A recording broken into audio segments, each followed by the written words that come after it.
Fala galera da Rádio Manda News, tá começando o primeiro Tapa na Pelota do ano e tá com o apresentador novo. Meu nome é Breno Roberto, eu tô aqui com a presença ilustre do Luiz Eduardo. Fala, Luiz. Fala, Breno, fala galera. E do Lucas da Silva. Fala aí, Lucas. Fala aí, Breno, fala aí, Luiz. Hoje a gente vai fazer um resumão da semana do futebol. Vamos falar de Libertadores, Copa do Brasil, do Campeonato Carioca e da Champions League. Vamos começar pela Libertadores, né, a competição mais importante. Falar da vitória do Flamengo, o único time carioca na competição, que venceu bem ontem a LDU no Maracanã e chegou a 6 pontos no grupo, né? Como é que vocês veem o jogo de ontem? Bom, ontem foi um teste real pro Flamengo, que era uma das principais atrações brasileiras na Libertadores, um time que investiu muito e ontem deu resultado pra torcida, o recorde de público do futebol brasileiro no ano, as 62 mil pessoas presentes. O Flamengo fez uma boa partida, foi rápido ao abrir o placar, fez logo no início com o Everton Ribeiro, uma boa jogada pela esquerda do Diego, deixou ele livre para fazer o gol. Acabou no final do primeiro tempo tendo um susto com um pênalti para a LDU, mas o Diego Alves, já é conhecido por pegar pênalti, fez mais uma das defesas. E essa defesa foi bonita. Foi uma defesa espetacular. Grande defesa, acertou o canto. E o Flamengo fez até uma partida bem consistente, errou pouco. Poderia ter sido mais, o placar poderia ter sido maior, porque o Flamengo cansou de perder gol. Criou bastante, fez muitos lances, só no primeiro tempo foram 3, salvo engano. E eu achei que o Flamengo deu uma convencida nessa partida por ser um adversário complicado no grupo. Exatamente, o Flamengo fez o dever de casa, já tinha ganho na primeira rodada fora, né? E já abre 6 pontos e meio que encaminha a classificação. A gente não pode comemorar ainda, né? Mas só que, porque o Flamengo, até pelo histórico recente do Flamengo de eliminações cedo em Libertadores, até com um time mais caro, não caros quanto o de 2019, mas tem que manter o sinal de alerta ligado, mas está bem encaminhada a vaga. E tem 2 jogos em casa agora. Sim. Além desse último, agora uma tabela nova na Libertadores. Sim. O time fazendo 3 partidas seguidas em casa. O Flamengo tem tudo aí para garantir a classificação nas próximas 2 rodadas. E se garantir bem, né? Terminar com Em primeiro, tem grande terminar em primeiro do e com a alta pontuação para poder decidir os jogos fora, em casa, né? Outra equipe brasileira que ganhou ontem foi o Internacional, ganhou do Alianza Lima, com 2 gols do Nico Lopes, marcou os 2 gols com 18 minutos de jogo, e o Inter já chega a 6 pontos no grupo com o River Plate, né? O River Plate é o segundo com 2 pontos só. O River Plate empatou ontem. Sim, então o Inter tem 6, o River Plate tem 2. Então o Inter já praticamente... a situação praticamente grande do passo. Flamengo, né? Porque ganhou também fora de 1-0 na primeira rodada e ganha em casa bem. E grande atuação do Nico Lopes. Exatamente. Grande atuação não só pelos 2 gols, foi o jogador mais perigoso do Inter, criou bastante. O primeiro gol foi até uma finalização difícil de fora da área, forte. Belo A gol. outra bola já foi uma bola desviada, mas ainda teve uma outra chance. Armou bastante as jogadas vindo de trás ali dos centroavantes, ele jogou muito bem. Na segunda etapa o Inter nem sofreu tantos riscos, foi um jogo bem acabou morno. levando o jogo em banho-maria, né? Já estava com a Isso. vitória praticamente garantida, E então não também precisava correr risco. O Alianza Lima não ofereceu tanto perigo pro Inter, o Inter pôde se segurar um pouco mais. Sim, outro brasileiro que venceu na rodada foi o Palmeiras, que enfrentou o Melgar. Palmeiras que está muito bem na Libertadores, com 2 jogos, 2 vitórias e 5 gols de saldo, né? Vocês chegaram a ver o jogo do Palmeiras? Assisti o jogo do Palmeiras. Acho que o Palmeiras é o melhor elenco brasileiro, acho que não tem nenhum tipo de discussão quanto a isso. Tem praticamente 3 times com condições de brigar no campeonato. Felipe Melo, na minha opinião, deveria ter sido expulso. Concordo. Acho que foi um lance muito imprudente por trás. Chegou muito duro no adversário. Depois deu até uma entrevista super engraçada, mas... E podia ter comprometido o resultado, né? Porque o jogo tava só 1-0. Com certeza. Exatamente. Inclusive ele fez o gol. Sim. Ele tinha feito o gol de cabeça. Acho que na vontade, ele é um jogador... Muito bom jogador, mas é um jogador que pode comprometer um planejamento a qualquer momento, né? Porque ele tem esse temperamento mais forte, explosivo, né? E a gente já vê alguns... Desde o tempo que ele jogava na Europa, ele já fazia isso. A gente lembra na Copa do Mundo de 2010, ele pisando no Robben, naquela eliminação para a Holanda. Já tem um histórico, né? Mas é bom jogador, sim. Outro jogador que se destacou foi o Daverson, que depois de uma longa suspensão, depois da cuspida no Richards do Corinthians, voltou, marcou o seu gol, fez uma homenagem e ainda desabafou, né? Falou que vai voltar, vou botar a cabeça no lugar para voltar a jogar. Vocês acham que ele tem vaga no time titular ou o Borja é melhor que ele? Então, futebol é muito momento, né? São dois estilos diferentes, Sim. centroavante, né? E o Daverson é um jogador que tecnicamente talvez seja um pouco menos favorecido do que o Borja, mas é um jogador que quando entra tá sempre deixando o seu, e o Borja vem vivendo esse jejum de gols. Para um centroavante do Palmeiras, eu acho que a torcida tá cobrando bastante, principalmente pelo elenco que tem. Vale lembrar aqui que o Palmeiras contratou o Ricardo Goulart para jogar de centroavante. E ele afirmou já anteriormente que não queria jogar de centroavante, queria jogar mais recuado. E o Palmeiras acaba não resolvendo esse problema, essa carência que eles têm no ataque. Porque eles têm dois atacantes que não rendem muito, o Borja perde muitos gols e o Palmeiras não vai se desfazer dele porque ele foi muito caro. E o Daverson, ele é bom jogador também, ele demonstra raça em muitos momentos, é um jogador aguerrido, mas só que é um jogador que é muito polêmico, perde a cabeça à toa, faz muitas bobagens. Muitos lances bobos. São muitas besteiras que ele acaba cometendo. Ele cai muito na pilha dos rivais e acaba sendo jogador cabeça quente e acaba sendo expulso, sendo punido à toa, né? Só para complementar esse lance do Ricardo Goulart, inclusive nesse jejum grande que viveu o Borja, o gol que ele fez há poucos jogos atrás foi uma assistência do próprio Ricardo Goulart de peito, que ele mostrou que ele quer jogar com um centroavante ao seu lado. O Ricardo Goulart já tinha feito um gol, a bola veio para ele ajeitou de peito pro Borja sem goleiro, e o Borja conseguiu quebrar esse jejum, e agora mais 2 joguinhos aí pra conta do Borja sem fazer nenhum gol. Continuando na Libertadores, agora vamos para os brasileiros que perderam, né? Que teve o Nacional do Uruguai contra o Atlético Mineiro. O Atlético Mineiro se complicando no grupo, com 2 derrotas em 2 jogos, tá em último lugar, atrás do Zamora, pelos critérios de desempate, mas ambos com 0 pontos. E Cerro Porteño e Nacional estão em primeiro no grupo com 6, né? O Atlético Mineiro não ofereceu perigo ao Nacional, sofreu um gol numa falha defensiva e agora o Atlético tem que correr atrás do prejuízo, né? E falha do Luan também, que não acompanhou o lateral do Nacional, uma bola boba, cruzamento na área, tomou um gol de cabeça. E o Atlético é aquilo, né? É sempre uma incógnita a gente falar do Atlético, porque é um time que a gente sempre coloca muita expectativa, mas aí na hora veio da pré-Libertadores agora, fazendo boas partidas, mas aí já na primeira do grupo já não foi tão bem assim, agora na segunda já volta a perder. Então é difícil dar qualquer tipo de palpite sobre o Atlético, porque é um time muito inconstante. E já vem nessa inconstância há alguns anos já, né? Porque a gente lembra que o Atlético teve aquele período muito vitorioso, né? Vencendo a Libertadores em 2013 com Ronaldinho. Diego Tardelli em 2014 vencendo a Copa do Brasil contra o Cruzeiro, né? Venceu os 2 jogos, o Cruzeiro também galáctico naquela época, que vinha de 2 títulos brasileiro. Exatamente. E também com o Leverkusen, de 2014. E assim, o Levir voltou pro Atlético ano passado, né? Ajeitou a casa um pouco, porque o Atlético estava meio bagunçado no começo de 2018. E assim, é o que o Lucas falou, é um time muito inconstante, a gente não sabe exatamente o que esperar do time mineiro.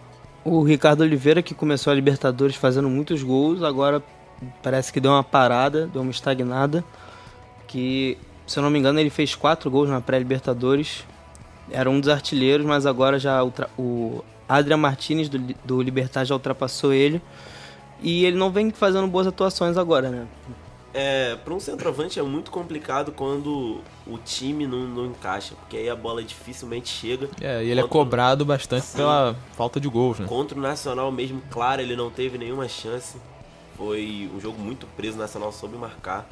E aí o centroavante fica lá isolado, ele é centroavante de origem mesmo, dentro da área. Enquanto a bola não chegar, vai ser difícil contar, depender dos gols do Ricardo Oliveira para o Atlético poder chegar bem.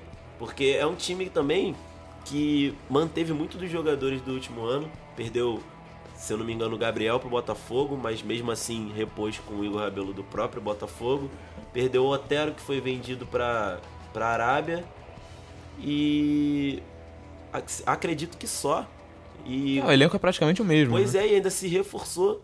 Trouxe jogadores que tiveram destaque tanto aqui no Brasil mesmo quanto lá fora. E nada de rendimento a curto prazo, que é o que o Atlético precisa. Na Libertadores, principalmente. Sim.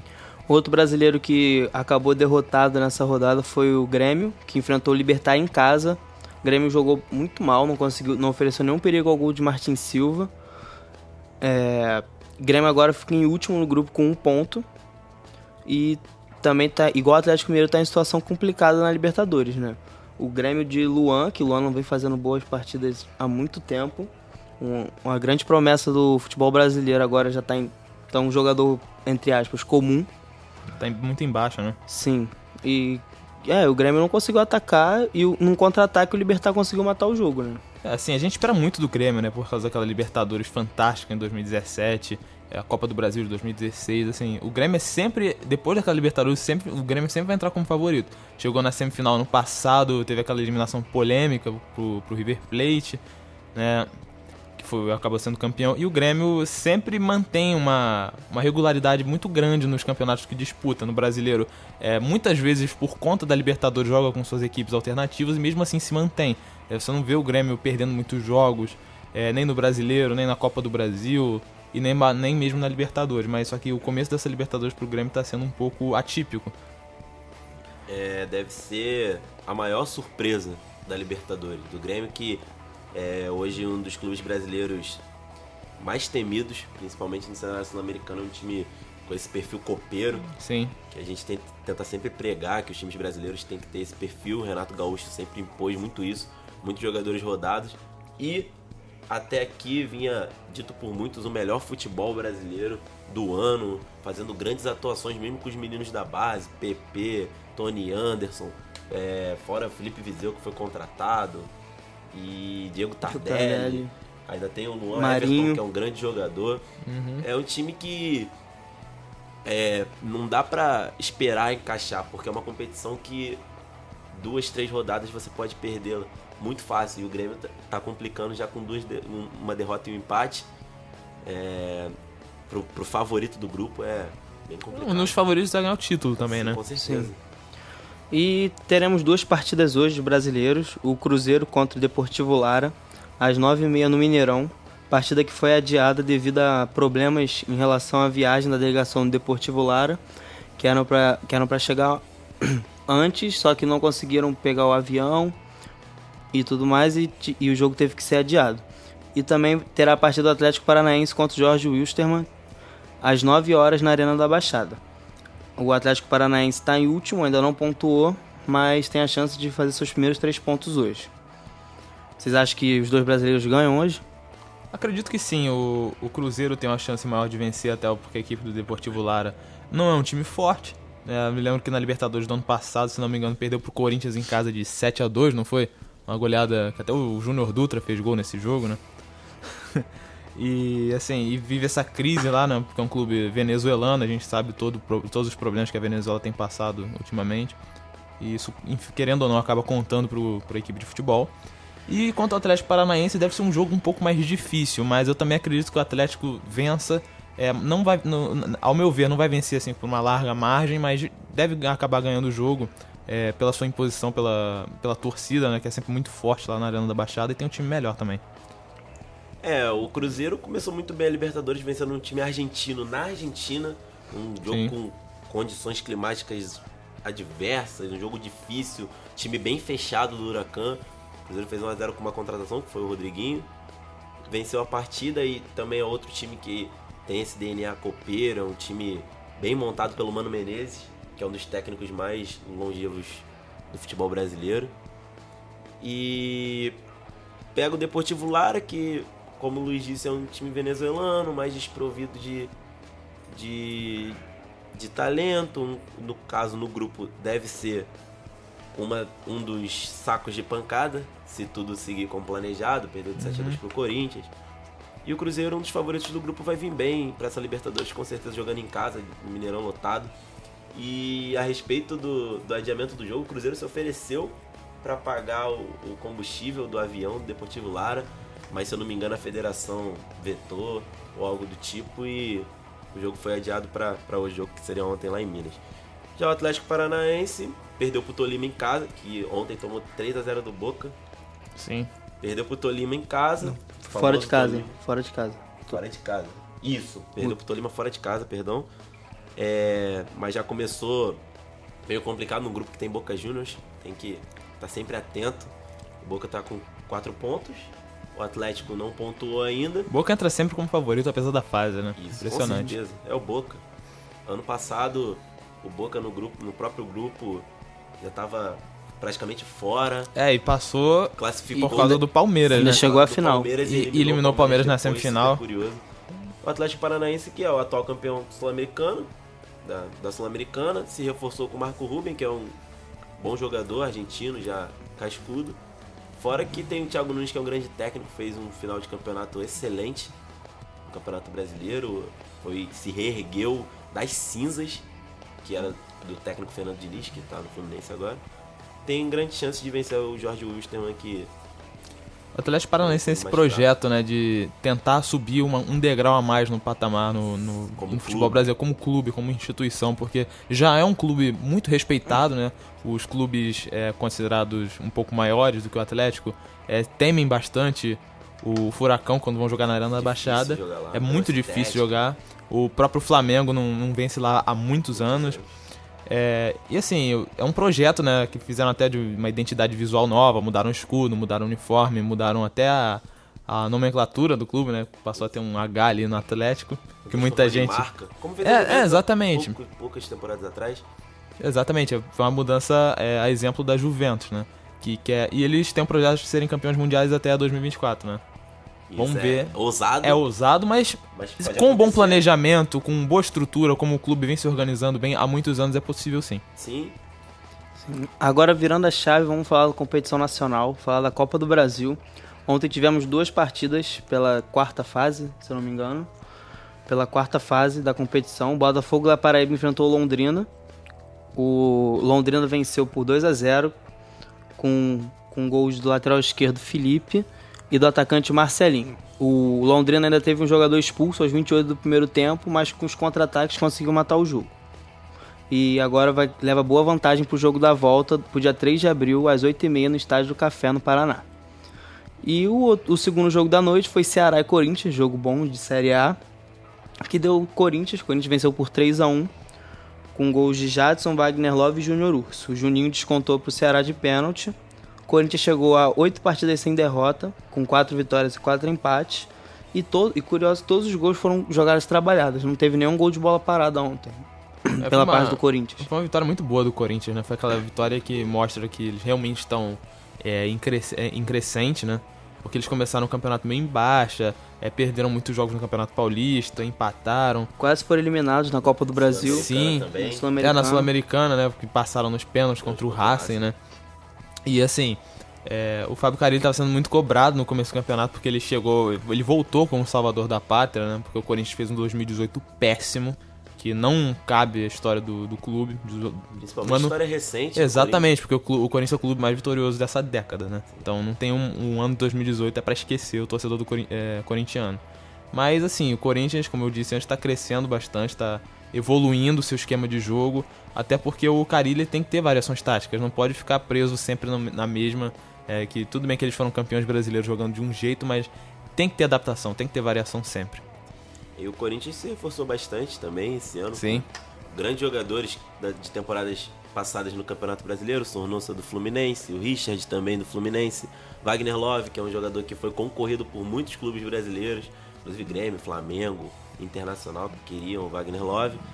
E é um time que vem montando seu estilo de jogo um pouco diferente do ano passado e também, ao meu ver, um pouco diferente do estilo do Carille, campeão brasileiro, que foi um ano super atípico. O Corinthians não perdeu nenhuma partida no turno.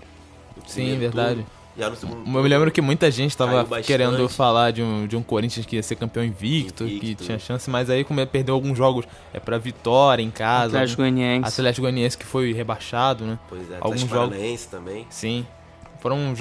Deu uma queda, mas conseguiu manter a regularidade depois dessas derrotas que acabaram eles acabaram conseguindo conquistar o título. E ontem o Wagner Love foi eleito o melhor jogador da partida mais uma vez. Já tinha sido Sim. eleito contra o Racing. Dessa vez ele foi eleito o melhor jogador da partida, fez um gol. Um jogador que tá adaptado ao Corinthians, já entendeu o que é o clube. A torcida gosta dele, jogador campeão brasileiro. Então, 2015, né? Com Tite. Tem tudo pra continuar dando certo aí pra Fiel. E hoje teremos Vasco e Avaí em São Januário, às 9h30 da noite. O Avaí, que tem o artilheiro da competição, deixa eu ver o nome dele, Daniel Amorim. E o Vasco busca manter a invencibilidade, né, que tem no ano, que ainda não perdeu. E como é que você acha que vai ser esse jogo? Acho o Vasco favorito. O time tá invicto no ano, não é à toa, já passou por clássico, então já teve suas provas de fogo. Vai enfrentar o Avaí, que acabou de subir para a primeira divisão, então também é mais um jogo de Série A. Mas o Vasco é o favorito, é um time que está bem armado pelo Alberto Valentim, um time que sabe das suas limitações, tenta jogar sempre em jogadas de velocidade com o Marrone, com os laterais que sobem bastante, o Danilo Barcelos, o Cáceres. É um time que está bem montado e a tendência é que vença o jogo em casa. O time do Vasco tá jogando bem, né? Eles são vitórias constantes e sempre jogando bem. Não é que são aquelas atuações meio sem jogar bem, achando gols. Não, o Vasco se impõe, o Vasco tem um estilo de jogo, tem um padrão de jogo, se impõe bem, principalmente em casa, jogando em São Januário. E a gente viu no último clássico contra o Flamengo que o Flamengo não aproveitou as chances perdidas para matar o jogo, e o Vasco não baixou a cabeça. O Vasco foi para cima e conseguiu um empate. Empatou com o Botafogo também, né? Falou que o Vasco tá invicto, até em clássico. Ganhou as duas do Fluminense. E assim, o Vasco amplo favorito contra o Avaí hoje. Agora virando a chave novamente, vamos falar de estadual. Aqui hoje teremos Boa Vista e Fluminense pela quinta rodada do campeonato. É um jogo antecipado da quinta rodada, hoje em Bacaxá, Boa Vista e Fluminense. O que você tem a dizer, Luiz, do jogo de hoje? Assim, tem que ver a escalação que o Fernando Diniz vai colocar pro jogo hoje. Porque muita gente reclama que o Fernando Diniz não poupa os jogadores. Porque, assim, são várias competições e eu concordo que realmente é necessário você poupar alguns atletas para a sequência da temporada, porque daqui a pouco vai começar o brasileiro e sabe que brasileiro se joga com elenco, né? E, assim, o Fluminense não jogou com time reserva praticamente nenhum jogo. Acho que, se não me engano, foi só na estreia contra o Volta Redonda, que estava muito desfalcado. E assim, isso é jogo pro Fluminense descansar os titulares. Porque tem um clássico contra o Botafogo domingo, depois vai ter o jogo de volta contra a Antofagasta em breve. Né? E tem a sequência da Copa do Brasil, onde o Fluminense vai pegar o Luverdense. Né? Essa fase aí, ida e volta. O primeiro jogo é lá no Paço das Emas. E são jogos assim, cruciais para a temporada do Fluminense. São testes de fogo pro time do Fernando Diniz, que, ao meu ver, ele tem que poupar esse jogo. Poupar alguns atletas, não ir com time reserva, mas que senão os jogadores vão estourar fisicamente, né? Sim. Flamengo enfrenta o Volta Redonda no sábado às 19 horas no Maracanã. Esse aí sim pela quarta rodada do campeonato. O Vasco enfrenta o Cabo Friense no Kleber Andrade, em Cariacica, no domingo às 4 horas. E também domingo teremos o Clássico Carioca, Fluminense e Botafogo às 19 no Maracanã. Eu acho que Flamengo e Vasco conseguem vencer seus jogos. E o clássico entre Fluminense e Botafogo vai ser um jogo bem interessante. Sim. Que vai marcar a estreia do Diego Souza pela equipe do Botafogo. E o Botafogo precisa vencer, né? Porque só vencendo para chegar à semifinal de Carioca. Com certeza. Porque o Botafogo começou muito mal o ano, né? Surpreendentemente. Exatamente, surpreendeu muito porque o Botafogo fez boas contratações. Tem bons jogadores no seu elenco, tem o Cícero, tem agora o Diego Souza que vai estrear. E é o atual campeão. E o atual campeão carioca. O Botafogo faz uma campanha péssima, né? Melhorou um pouco, conseguiu até uma vitória surpreendente lá contra o Defensa e Justiça. Esse jogo foi bem fora dos padrões, né, do que a gente esperava. Até pelo que o Botafogo vinha jogando, né?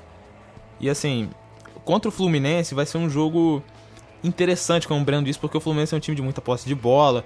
O Botafogo, quando joga em casa, joga no Engenhão, também propõe muito jogo, só que é um time mais reativo, tem muita velocidade com o Eric e tal. E assim, é clássico, o clássico nunca tem favorito. E é sempre muito bom ver o clássico vovô, né, que é um dos clássicos mais tradicionais do futebol brasileiro, ou o segundo mais antigo do futebol carioca.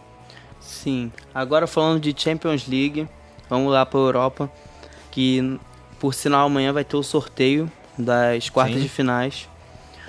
E os jogos da semana, né, foi Manchester City e Schalke 04. Manchester City deu um massacre no Schalke 04. Uma sacolada, né? Venceu por 7-0. Gabriel Jesus deixou sua marca e chegou à sua própria marca de gols da última temporada, que foram 17 gols em menos jogos, né?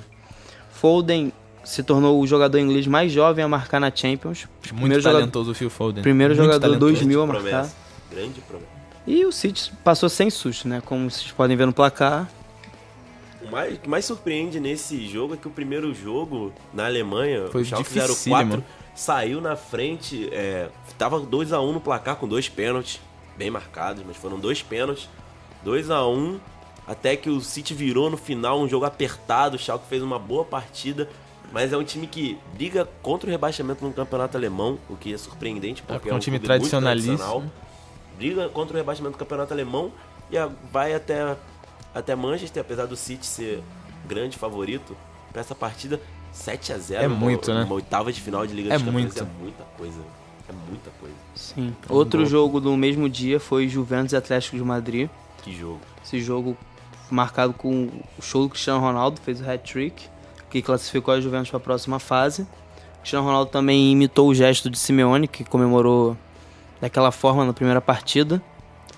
E deu aquela provocada, né? O que vocês têm a dizer sobre o Cristiano Ronaldo? Assim, o jogo, falando do jogo, o Atlético Madrid abdicou de jogar futebol, né? A Juventus só teve aquele poder de imposição porque o Atlético se recusou a jogar. A gente não viu o Atlético em campo. Porque o Atlético fez uma boa partida no Wanda Metropolitano e que tinha um sonho de jogar a final da Champions em casa.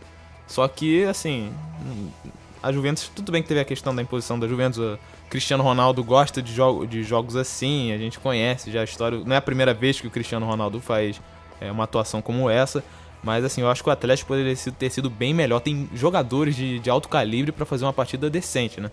Mas eu acredito que esse DNA do Atlético de se defender, de aceitar que o time é mais desfavorecido que um adversário grande, já vem de anos. Contra o Real Madrid, quando foi finalista, foi assim. Foi Duas vezes fez isso. Duas vezes foi um time que sem falar das vezes que foi eliminado. Pois é. Pro próprio Real Madrid um time em fase que, semifinal e de quartas. certa forma, vai tanto na vontade, no coração, que esquece o futebol. Foi o que aconteceu. A Juventus já começou o jogo, rolou a bola, o Chiellini já tava lançando a bola na ponta, os caras já foram com uma vontade. E o Cristiano Ronaldo é aquilo que a gente viu, né? É um jogador diferente. É um jogador que cresce em jogos assim, principalmente em Liga dos Campeões. E se você der espaço para ele jogar, assim como o Messi, que a gente vai falar depois, são jogadores que podem decidir o jogo a qualquer momento. Logo no início, o Bernardes, que deu a bola no segundo pau, o Juanfran não olhou, quando foi achar o Cristiano Ronaldo já estava nas costas dele. Pênalti, a gente não tem nem o que falar sobre ele, né? E o outro gol, mesma coisa, uma bola aérea, um jogador muito brigador, além de habilidoso, muito inteligente e decisivo, né? Tem uma impulsão enorme, né? Chega lá no alto. Finalizador, ele é... Isso aumenta também a freguesia do Griezmann, né, com o Cristiano Ronaldo. Mais uma vez. Mais uma vez, não é a primeira vez, né? A gente já teve as vezes que o Atlético foi eliminado pelo Real Madrid na Champions, teve a final que Portugal ganhou contra a França em 2016 na Euro. Pois é. E na Champions, jogo 0-0, pênalti, o Griezmann bateu no travessão. Exatamente. No Atlético contra o Real Em 2016 lá no San Siro, né? Isso. Foi vencido nos pênaltis pelo Real. Já que o Lucas já começou falando do Messi, então a gente fala do jogo do Barcelona de ontem. O Barcelona venceu por 5-1 o Lyon. O primeiro jogo havia sido 0-0. O Messi fez 2 gols, deu 2 assistências, foi o cara da partida. Coutinho voltou a marcar. E o Suárez ainda segue na seca na Champions League, né? Que o Suárez ainda não fez gol na competição internacional. E o que você tem a dizer sobre o jogo? O Messi é o mesmo esquema do Cristiano Ronaldo. São jogadores que a gente não tem o que falar. A qualquer momento eles podem decidir qualquer tipo de jogo. São jogadores muito diferentes. E fez um golaço o Messi, deixou 2 marcadores sentados. Uma bela jogada. E a bola ainda tocou na mão do goleiro, né? Só aquilo ali só foi por requinte de crueldade mesmo, Pois só pra ter capricho. Fora o pênalti, muito bem batido. E as assistências é aquele jogador que tem muita visão de jogo, muita habilidade, é um jogador muito diferente. E o Barcelona era o favorito. Sim, mas eu também. Jogando em casa, A exemplo em casa. a exemplo do Manchester City, eu não esperava uma goleada tão grande quanto 5-1. Pois é. Talvez uns 2-0, talvez porque o time do Lyon é bom, tem boas peças, tem o Complicou pro Manchester Fekir. City.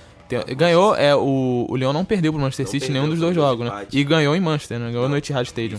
Um empate e uma vitória, é verdade. Exatamente. E tem boas peças, né? Tem o Nabil Fekir, que é pretendido por muitos clubes, inclusive na própria Inglaterra é pretendido pelo Chelsea, Faz pelo tempo Liverpool. isso, né? Sim, o Liverpool namora o Fekir faz algum tempo já.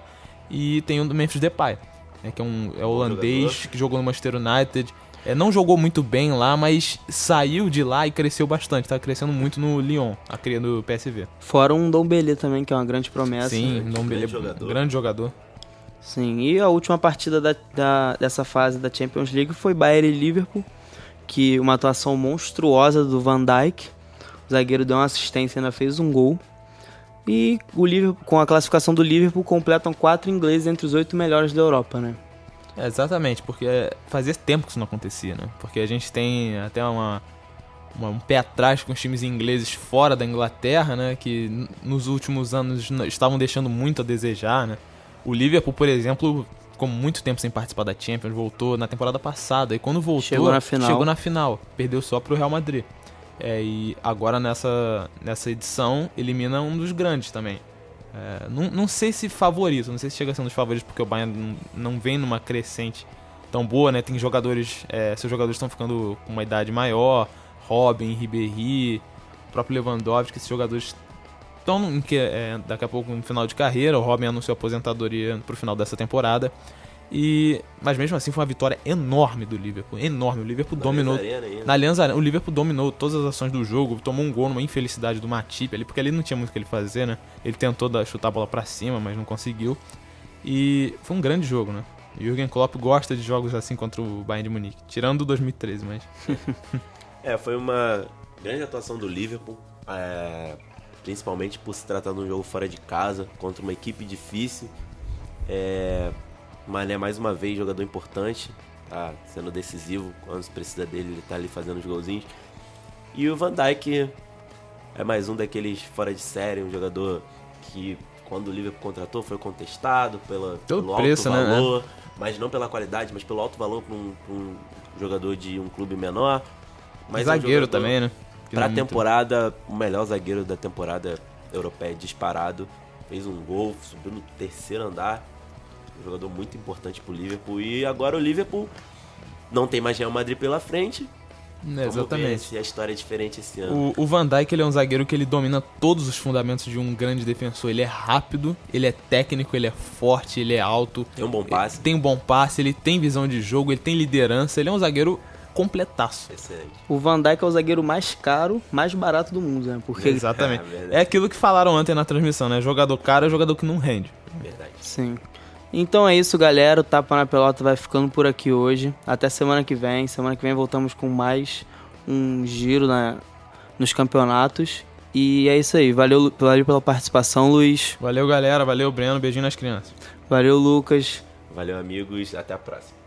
Então é isso aí, galera. Valeu.